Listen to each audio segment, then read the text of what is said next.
Ça roule 11h30. Laurence Perrault, Pierre Chasseret. Gros sujet pneus ce matin, évidemment pour des histoires de sécurité sur les routes de France qui sont fort froides, puisque vous le savez. Oh, fort froide, ça me fait penser à une des villes qui s'appelle Fontfroide, tiens d'ailleurs.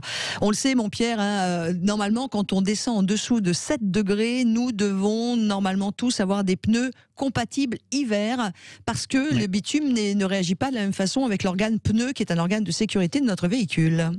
En fait, pour comprendre un peu et pour schématiser, votre pneumatique, eh bien, il doit être souple, il doit être relativement souple et permettre donc une bonne adhérence comme ça. Lorsque vous prenez un pneumatique été et que vous roulez en dessous de 7 degrés, il se rigidifie.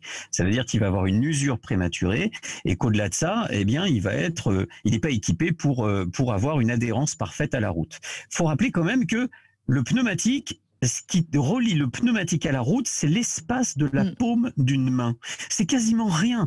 Donc, si vous basculez en pneu hiver, quelle est la force du pneumatique hiver? C'est que cette couche, un petit peu, qui ressemble à une espèce de caoutchouc, mais c'est beaucoup plus complexe que ça. Eh bien, cette couche est faite pour être beaucoup plus malléable, souple et garder une meilleure adhérence à la route avec une structure, c'est-à-dire les petites lignes qui sont dans le pneu, les lignes de notre paume de main en fait, suffisamment bien creusées pour permettre l'évacuation de l'eau. Ce matin, je me suis levé, 7 degrés sur la route, moins 5 degrés sur la route, Lolo, et des routes qui étaient verglacées. Il faut pouvoir éliminer. Eh ben, quand tu es dans un véhicule qui est équipé de pneus hiver, eh bien là où les autres glissent, eh bien toi, tu es en sécurité. Et en plus de coup, tu consommes moins, tu utilises moins tes jeux de pneumatiques. Bref, c'est du tout gagnant. Exactement. Et regarde, sur Facebook, évidemment, vous êtes nombreux à nous rejoindre puisque vous pouvez suivre Ça roule en direct et en live sur la page Sud Radio, dans la page Facebook de Sud Radio. Voilà, si je mets tout dans l'ordre, ça sera mieux. Ça y est, j'ai un peu dérapé, moi j'ai un peu glissé. Il y a Brigitte là qui nous dit, à la Brévin, c'est à la frontière suisse, c'est près de Morteau. Ah, Morteau. Alors je suis devenue la reine de la saucisse lentille à la Morteau. C'est juste énorme. Avec juste moins 24 degrés à 1h du matin. Donc là, évidemment, on comprend bien qu'on ne peut pas faire autrement. Alors, je voudrais qu'on parle... Brigitte, on ne viendra pas te voir. Pas tout de suite. À moins 24, le Chasseret et l'apéro ne résistent pas. Alors l'apéro, si, parce que l'apéro, ça dépend comment tu la prends. Si c'est un peu alcoolisé, ça résiste au gel. Mais à moins 24, c'est dur. Avec modération, pardon. Allez, je voudrais que l'on accueille notre premier invité. Il s'agit de Cyril Caillol, qui est responsable commercial du réseau de montage à Allopneus. Bonjour Cyril. Bonjour Laurence, bonjour Pierre, bonjour à tous les auditeurs. Salut Cyril. Alors je voudrais qu'on commence tout de suite par le grand sujet de cette semaine, Michelin, puisque ça touche toute la filière du pneu. On l'a entendu, on l'a appris, malheureusement Michelin va réduire ses effectifs de nouveau. La crise du pneu est en France particulièrement difficile depuis le milieu de l'année 2020.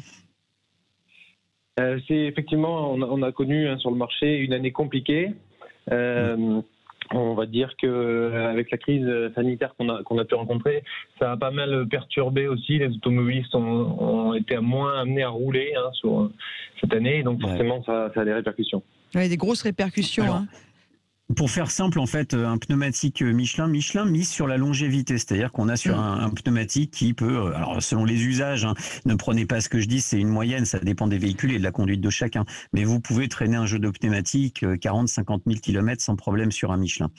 Contrairement à d'autres marques de pneumatiques, notamment bas coût, qui font agréablement 15 000 bornes quand tout va bien, ou 20 000 grand max.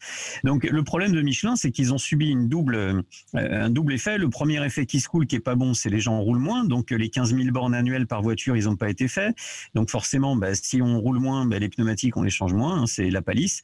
Et puis le deuxième point, c'est que derrière, c'est un secteur, le pneumatique, et Cyril, vous allez me le confirmer, qui est extrêmement concurrencé.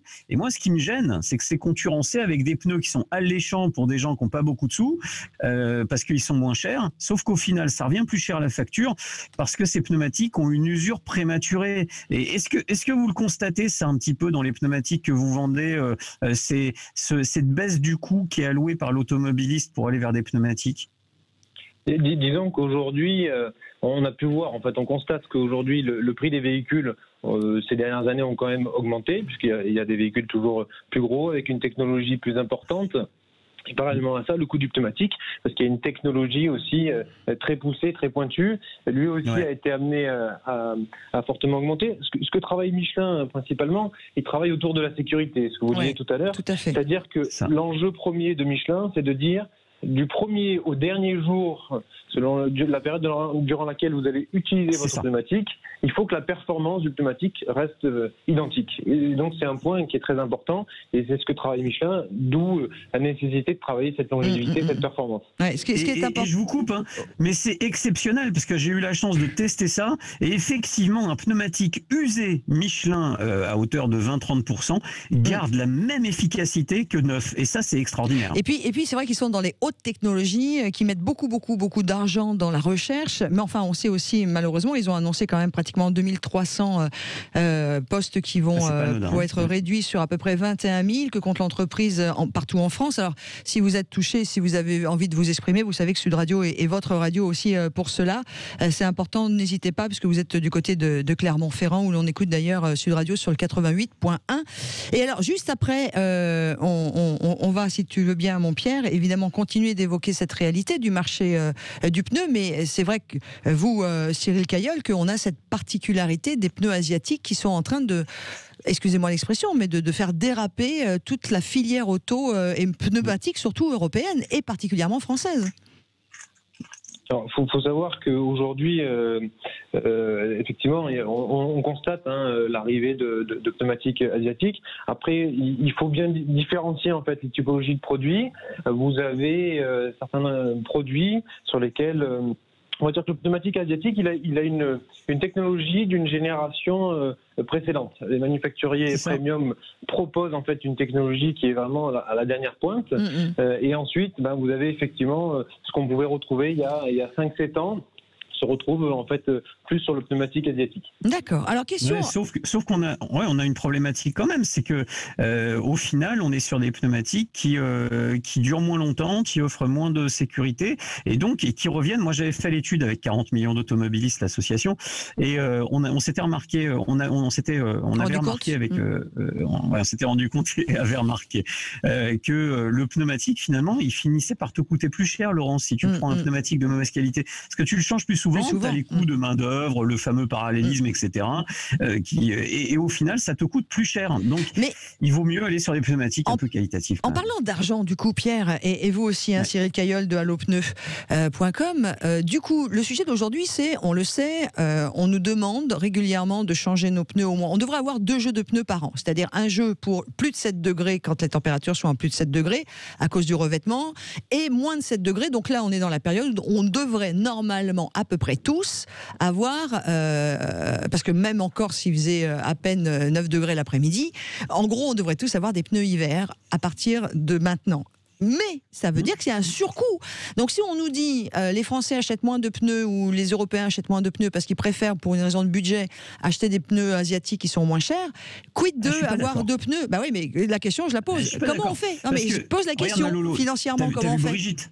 Brigitte, moins 25 degrés. Donc dans cette zone, on se pose pas de questions. On les a, on le fait, parce que sinon on roule pas. Et puis ensuite Cyril, mais je sais, Lolo est fait comme ça, elle aime bien titiller un peu. En fait, Cyril, maintenant on a l'arrivée de pneumatiques qui font du vrai 4 saisons, type, allez, je le dis, le Michelin Cross Climate, qui est exceptionnel. Et ce pneumatique qui est homologué hiver, eh bien, il répond aux mêmes caractéristiques l'été. Donc, que valent vraiment ces pneumatiques dits 4 saisons des grands manufacturiers? Je dis bien, des grands manufacturiers. Mais en fait, alors, vous parliez tout à l'heure de coûts. Ce qui est important, c'est effectivement le fait d'être amené à pouvoir changer de train de pneumatique entre la période hivernale et la période été. On pourrait se dire effectivement que ça va nous conduire à un surcoût. Il faut savoir que ça permet aussi d'avoir un pneumatique qui est adapté à la saison. Et donc, l'usure sera moindre. Et le fait aussi de permuter vos pneumatiques, vous allez avoir en fait 2 jeux de pneumatiques. Et donc, on va s'y retrouver...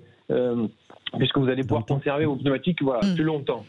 Vous parliez des pneumatiques 4 saisons. Oui. Effectivement, c'est une alternative qui est arrivée. Je mettrais juste un petit bémol, c'est que c'est un pneumatique qui est très adapté pour des régions tempérées. C'est-à-dire qu'en Voilà. fait, si on est vraiment exposé à une période, à une zone blanche qu'on appelle, hein, c'est-à-dire avec un fort taux d'enneigement régulier, du verglas, il est bien évidemment préconisé de passer en pneumatique hiver. Et ben voilà, vous venez de répondre en plus directement à JR du Pays Basque. C'est ainsi qu'il signe sur Facebook, sur la page Sud Radio de Facebook. Il nous demande question, vaut-il mieux un pneu hiver? Oui, Junior en fait, c'est Jésus Rosonne. Oui, mais c'est parce que c'est... De mémoire, c'était dans Dallas. Oui, hein, non, mais tu vas pas faire ton univers impitoyable, gars. Et voilà, la question qu'il posait, c'était vaut-il mieux un pneu hiver ou un toute saison? Bah voilà, je pense qu'on vient de répondre à cette question. Allez, dans quelques instants, nous devons accueillir Christophe qui nous appelle de l'Aveyron où l'on écoute Sud Radio à Rodez sur le 104.4 par exemple. Nous aurons aussi Bernard Darniche, restez avec nous, qui nous donnera tous ses conseils conduite. Bernard Darniche, c'est notre Monsieur Rallye en France, plusieurs fois champion, vous le savez, les conseils pour rouler sur route glacée, mais pas simplement givrée, c'est-à-dire des routes même à 1 degré quand c'est glacé et ou givré et ou enneigé. Et puis on continuera à vous donner la parole. Et puis on viendra pour Bernard, il fallait quand même être sacrément givré pour faire ce qu'il avait fait, parce que lui, il avait roulé en pneus dit été sur un rallye Monte Carlo avec des routes qui étaient complètement... Alors nous avons un problème, Pierre, on a un gros souci de son là, a priori, je sais pas où tu es, mais on va te retrouver. Et puis bon, écoute, on va aussi vous poser la question Twitter et je vous donne les résultats du sondage que l'on vous propose sur @Sud Radio. Comprenez-vous l'obligation de mettre des pneus hiver sur votre voiture? Eh bien, vous êtes 59% à répondre non. Non. Bah écoutez, voilà, on vous attend. Vous n'hésitez pas à nous rejoindre aussi sur Twitter, sur Facebook ou sur le direct l'émission 0826 300 300.